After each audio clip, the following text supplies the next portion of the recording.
A joyful camping day. Today is a special day. Ben's class is having a camping trip in a forest near a stream. All the children are excited, carrying backpacks filled with candy, fruit, and delicious treats prepared by their mothers. While everyone is happily gathered for lunch, SOC sits quietly in a corner with a sad expression. Ben walks over and asks, "Why aren't you eating?" SOC replies sadly, "I left in such a hurry this morning that I forgot to bring my food." Siyun smiles and hands over a bag of grapes. "Here, try my grapes. They're really sweet." Hesitantly, SOC takes one and bites into it, eyes widening in surprise. "Wow, it's so good. Thank you, Siyun."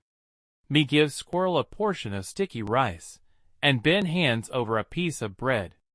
"There's also some delicious fried eggs." Touched, SOC's eyes glisten. "Thank you so much, everyone." Ben smiles. "That's what friends are for." Siyun nods. "That's right. Camping is fun because we have each other." As SOC takes a bite of the bread, the hunger disappears, leaving only the joy of having such wonderful